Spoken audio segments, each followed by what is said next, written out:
सालों बाद उसकी कॉल आई मेरे पास। यही रात के करीब 1:30 बज रहे थे। मैं जगा हुआ था, इंस्टाग्राम पर फीड स्क्रॉल कर रहा था, मेम्स देख रहा था। अचानक एक अननोन नंबर से कॉल आई। मुझे समझ में नहीं आया कि इतनी रात को आखिर कौन हो सकता है। मैंने सोचा इग्नोर कर देता हूँ, अगर कोई इम्पोर्टेंट कॉल होगी तो दोबारा आ जाएगी। आई इग्नोर इट, लेकिन वो ऑफ फिर आई। मैंने इस बार कॉल उठा ली। मैंने हेलो बोला। सामने से आवाज आई, हेलो। अचानक से पूरा मूड बदल गया मेरा, क्योंकि ये आवाज कुछ जानी पहचान सी लगा रही थी। ये आवाज सुनते ही आंखों के सामने अंधेरा छा गया। बहुत सी यादें ताजा हो गई, बहुत से जख्म ताजा हो गए। मेरी टूटी हुई आवाज में एक बार फिर हेलो निकला और वहाँ से आवाज आई, डिस्टर्ब तो नहीं किया। मुझे रिप्लाई करते हुए भी घबराहट सी हो रही थी। हैं, बोलूं ना बोलूं, कुछ समझ में नहीं आ रहा था। मेरे मन में सवालों का भवंडर घूमने लगा कि आखिर क्यों आज ऐसे अचानक इतने सालों बाद मेरी याद आ गई। क्यों आए हो अब?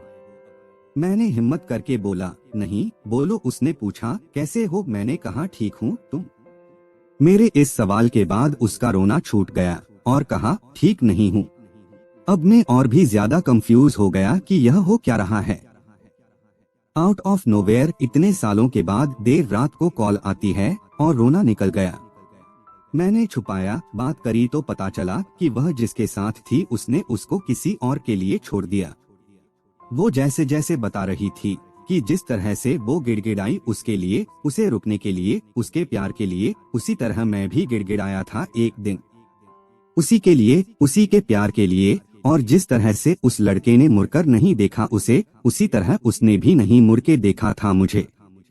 मेरे आंखों में आंसू थे और चेहरे पर मुस्कुराहट। किसी के कर्मों की सजा उसे बखूबी मिली है, किसी के सच्चे प्यार को ठुकराने के सजा बड़ी शिद्दत से मिली है। वो रोते रोते मुझसे माफी मांगने लगी। बहुत माफी मांगी, बहुत मिन्नतें की कि मैं उसे माफ करके उसे अपना लूं, उसे अपनी जिंदगी में वापस बुला लूं।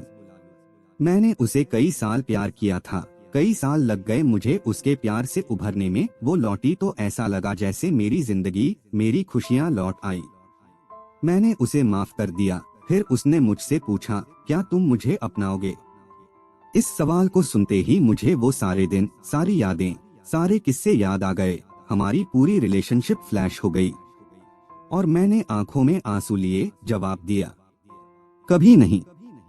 मैं तुम्हें तुम्हारे किए माफ जरूर कर सकता हूँ, पर तुम्हारे जैसे इंसान को अपनाने की भूल कभी जिंदगी में नहीं कर सकता।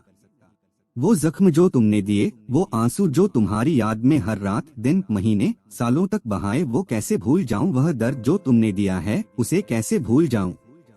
ये जो हुआ है ना तुम्हारे साथ, यह तुम्हारे कर्मों की सजा है और इसे तुम्हें भुगतना पड़ेगा ना चाहकर भी। अगर तुम्हारी कोई मजबूरी होती तो शायद मैं एक बार तो तुम्हें अपना भी लेता, मगर तुमने मुझे किसी और के लिए छोड़ा। You replaced me. How can I forget? I am sorry, लेकिन मैं तुम्हारे साथ अब और नहीं चल सकता। हो सके तो दोबारा कॉल मत करना। इतना कहते ही मैंने फोन रख दिया।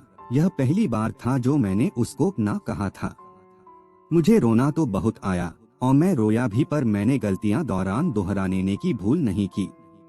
जिंदगी में एक वक्त ऐसा आता है जब आपको दिल नहीं दिमाग से काम लेना पड़ता है। दिल अक्सर बहका देता है पर दिमाग सब जानता है, सही गलत सब कुछ जानता है। हम सारी जिंदगी दिल की सुनते रहते हैं और दिमाग को इग्नोर करते रहते हैं। कितना गलत करते हैं हम। कुछ लव स्टोरियां ऐसी भी होती है जिन्हें अक्सर हमारी जिंदगी में छोड़कर जाना ही पड़ता है। दोस्तों, रिश्तों की कदर किया करो। क्या पता आज जो है आपके साथ कल न हो, इसीलिए जिंदगी को ऐसे जियो जैसे कल हो ही नहीं। हर रिश्ते में थोड़ी नोक झोंक होती है। इसका मतलब ये नहीं कि आप उस इंसान से हमेशा के लिए जुदा हो जाओ, क्योंकि वो वक्त दोबारा नहीं आता आपके लाइफ में। इसीलिए अपने रिश्तों की कदर करें।